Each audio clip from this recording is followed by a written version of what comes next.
Beautiful people, welcome back to my YouTube channel Rashi's mini world. అందరూ ఎలా ఉన్నారు, ఏం చేస్తున్నారు? కమెంట్ సెక్షన్ లో కమెంట్ చేయడం మర్చిపోకండి. మాక్సిమం తమ్నైల్ చూసిన వాళ్ళకి వ్లాగ్ ఏంటో అర్థమైపోయింది అనుకుంటా. అదేనండి, వారాహి అమ్మ ఉద్వాసన అలాగే తొలి ఏకాదశి కలిసి వచ్చింది కదా. సో ఈ పూజ వ్లాగ్ అయితే స్కిప్ చేయకుండా చూసేయండి. నేను పూజ ఎలా చేసుకున్నాను ఈచ్ అండ్ ఎవ్రీథింగ్ షేర్ చేసుకుంటాను. ఇంకా ఫస్ట్ ఆఫ్ ఆల్ పూజకు కావాల్సిన చీరలు అయితే తీసుకొని పక్కన పెట్టుకొని బ్లౌజులు అయితే కట్ చేసి పెట్టుకున్నాను. నేను 2 చీరలు 3 బ్లౌజులు అయితే అమ్మవారికి పెట్టుకుంటాను. సో అవైతే కట్ చేసి పెట్టుకున్నాను. ఇంకా మార్నింగ్ లేవగానే బ్రష్ చేయగానే మనకి మెడిసిన్ అనమాట అసలు. ఇంకా మాక్సిమం మేమైతే టీనే తాగుతాం, కాఫీ రేర్ అనమాట. సో మీరు టీ లవర్సా కాఫీ లవర్సా let me know in the comment section guys. ఇంకా టీ అయితే రెడీ చేసి అమ్మ అయితే ఇచ్చేసింది. ఇంకా టీ తాగుతూ నేను అమ్మ పద్దు అయితే ముచ్చట్లయితే వేసుకున్నాం. టీ తాగుతూ అలా కాసేపు కబుర్లు చెప్పుకుంటూ ఉంటే ప్రశాంతంగా ఉంటుంది అసలు. మార్నింగ్ లేవగానే ఆ డైలీ రొటీన్ లో ఏదైనా కంపల్సరీ ఉంటుందంటే టీ అండ్ మా ముగ్గురు ముచ్చట్లు అనమాట. సో అలా అయితే మా డే అయితే స్టార్ట్ అవుతుంది. ఇంకా టీ తాగి ఫ్రెష్ అయ్యి వెంటనే వంటలు అయితే స్టార్ట్ చేసేస్తుంది అమ్మ. ఇక్కడ చూసేయండి ఎలా జరుగుతుందో ప్రాసెస్ మొత్తం.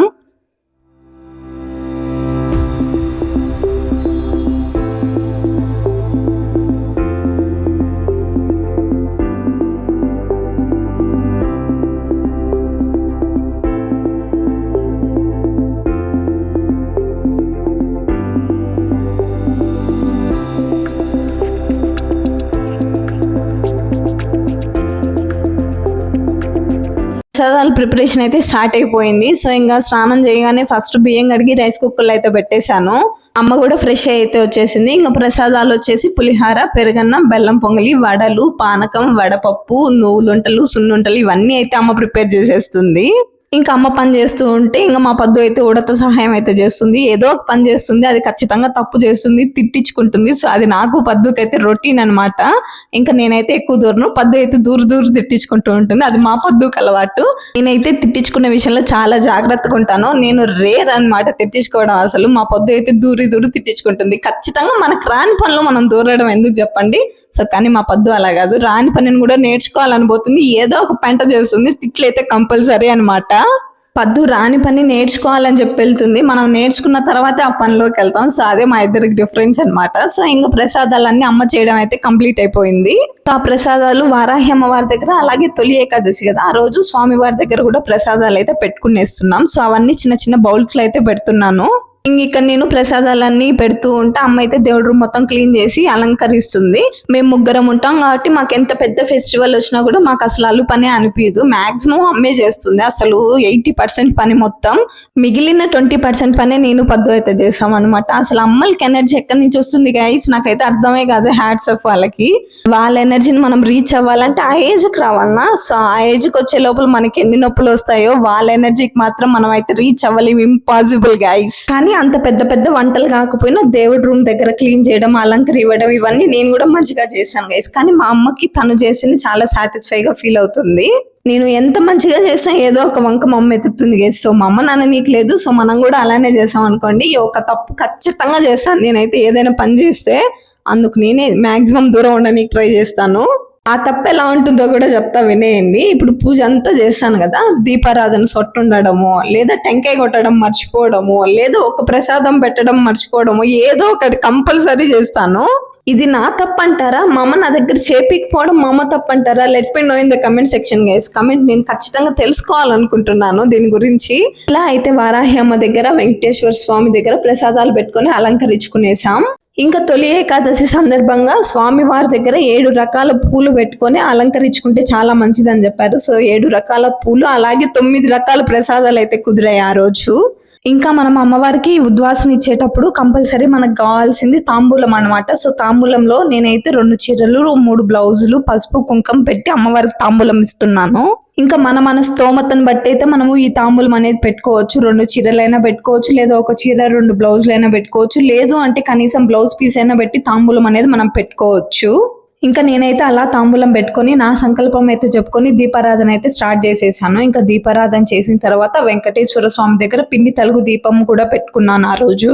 ఇంకా అక్కడ కూడా దీపం వెలిగించి తర్వాత అయితే వారాహి అమ్మ దగ్గర దీపారాధన అనేది చేసుకున్నాను. ఫస్ట్ వెంకటేశ్వర స్వామికి చదవాల్సిన నామాలు, లక్ష్మీ నామాలు అన్ని చదువుకొని దాని తర్వాత వారాహి అమ్మ పూజ అయితే స్టార్ట్ చేశాను.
వెంకటేశ్వర స్వామి దగ్గర పూజ అంతా కంప్లీట్ అయిన తర్వాత వారాహి అమ్మ దగ్గరకు వచ్చి ఫస్ట్ అయితే గణపతి పూజ కంప్లీట్ చేసుకొని నెక్స్ట్ వారాహి అమ్మ పూజ అయితే స్టార్ట్ చేశాను.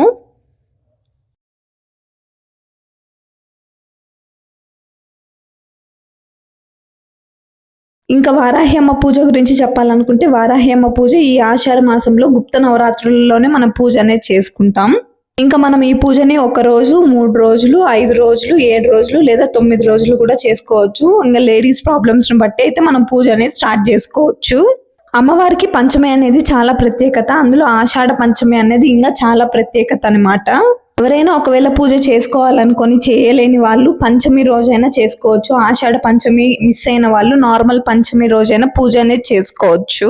ఇంకా నేనైతే ఇక్కడ అమ్మవారికి ఉద్వాసన అయితే చెప్తున్నాను. ఉద్వాసన అంటే ఏం లేదండి, తాంబూలం అమ్మవారి దగ్గర పెట్టుకొని అమ్మ తల్లి నేను ఈ 9 రోజులు ఈ పూజని ఎంతో నిష్టగా భక్తి శ్రద్ధలతో అయితే చేసుకున్నాను. వచ్చే సంవత్సరం కూడా నీ పూజను చేసుకునే ఐశ్వర్యాన్ని, ఆయుష్ని, ఆరోగ్యాన్ని నాకు ఇవ్వమ్మా అని కోరుకుంటూ నేను ఈ పూజ చేసే 9 రోజులు ఏదైనా తప్పు చేసినా కూడా నీ బిడ్డలా భావించి నన్ను క్షమించి నా ఈ తాంబూలాన్ని అయితే స్వీకరించమ్మా అని చెప్పి కోరుకోవాలి. ఇంకా వారాహి అమ్మ పూజ రాత్రి వేళల్లోనే చేసుకుంటాం కాబట్టి రాత్రి అయితే మనం అమ్మవారికి తాంబూలం అనేది ఇవ్వకూడదంట. తర్వాత రోజు అంటే ఇప్పుడు మనం 5 రోజులు పూజ చేసుకున్నాం అనుకోండి, రాత్రి వేళల్లో 5 రోజులు పూజ మొత్తం కంప్లీట్ అయిన తర్వాత 6వ రోజు ఉదయాన్నే మనమైతే తాంబూలం అనేది అమ్మవారికి ఇవ్వాలి. ఆ రోజు మనకి మంగళవారం, శుక్రవారం లేకుంటేనే మనం తాంబూలం అనేది అమ్మవారికి ఇవ్వాలి, లేదంటే ఆ తర్వాత రోజు మనం తాంబూలం అనేది ఇచ్చుకోవాలి. ఇప్పుడు నేను 9 రోజులు పూజ చేసుకున్నాను, నాకు గురువారం అయితే వచ్చింది. ఇంకా శుక్రవారం తాంబూలం ఇవ్వకూడదని శనివారం అయితే నేను తాంబూలం అయితే ఇచ్చాను అమ్మవారికి.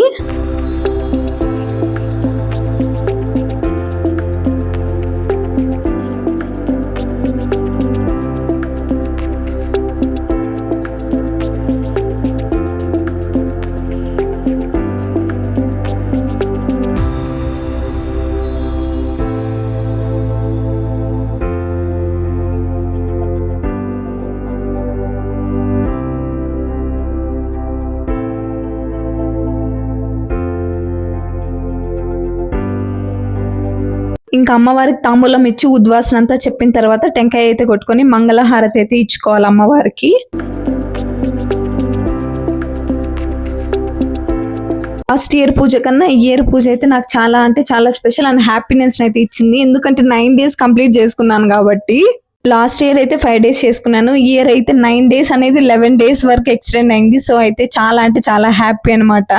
కానీ వారాహి అమ్మకు చేసుకునే ఈ 5 డేస్ కానీ 9 డేస్ కానీ చాలా అంటే చాలా ప్రశాంతంగా ఉంటుంది. ఎక్కడ లేని పీస్ఫుల్నెస్ అంతా మన దగ్గరే ఉన్నట్టుంటుంది అసలు. ఈ ఇయర్ ఎవరైనా మేము చేయలేకపోయినా మిస్ అయ్యాం అనుకున్న వాళ్ళు ఇంట్రెస్ట్ ఉంటే పంచమి రోజు చేసుకోండి, లేదంటే నెక్స్ట్ ఇయర్ చేసుకోనికి ట్రై చేయండి. చాలా అంటే చాలా ప్రశాంతత ఉంటుంది.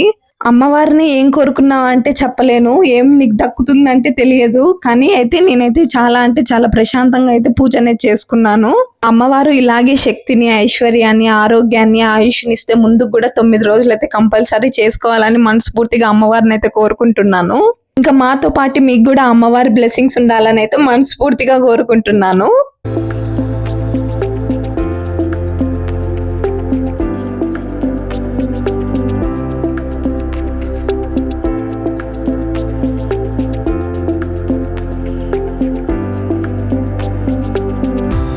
ఇంకా ఉద్వాసన అంతా కంప్లీట్ అయ్యి పూజ అయిన రోజు మధ్యాహ్నం కానీ సాయంత్రం కానీ వీలు చూసుకొని అమ్మవారి పీఠాన్ని అయితే తీసి అమ్మవారిని అయితే యథాస్థానంలో అయితే పెట్టుకొని దీపారాధన అయితే చేసుకుంటాను. ఇంకా ఆ రోజు సాయంత్రం మా పిన్ని కొడుకులు అయితే మా దగ్గరకు వచ్చారు. ఎందుకంటే వాళ్ళు రీసెంట్ గా కార్ కొన్నారు. నా డేస్ లో ఎంతో ట్రెండింగ్ ఉన్న కార్. మా ఊరు గంగమ్మ వాళ్ళకి ఎంతో సెంటిమెంట్. సో అలాగే కార్ చూపించి ఒక రౌండ్ తిప్పనీకైతే వచ్చారు మా కోసం. ఫస్ట్ గుడి దగ్గరికి వెళ్ళి అక్కడ పూజ అంతా కంప్లీట్ అయిన తర్వాత మమ్మల్ని అయితే ఒక రౌండ్ అయితే తిప్పారు. మా అమ్మ రియాక్షన్ ఏంటి అన్నది నేను షార్ట్ వీడియోలో అయితే పోస్ట్ చేస్తాను. ఇక్కడ ఎందుకు వాయిస్ పెట్టట్లేదు అంటే బ్యాక్గ్రౌండ్ లో సాంగ్ అనేది ప్లే అవుతుంది, సో కాపీరైట్ అనేది వస్తుంది అనేసి నేనైతే ప్లే చేయట్లేదు. నేను నెక్స్ట్ పోస్ట్ చేసే షార్టే కాదు, బోల్డ్ అని షార్ట్స్ అండ్ లాంగ్ వీడియోస్ అయితే రాబోతున్నాయి. ఆ కంటెంట్ అంతా మీరు మిస్ అవ్వకుండా ఉండాలంటే వెంటనే ఏం చేయాలి, please do like, share and subscribe guys. అలాగే బెల్ ఐకాన్ ఆన్ చేయడం మర్చిపోకండి, ఎందుకంటే నేను పోస్ట్ చేయగానే వెంటనే మీకు నోటిఫికేషన్ అనేది వస్తుంది. అంతే, video bye guys, meet you next mini vlog.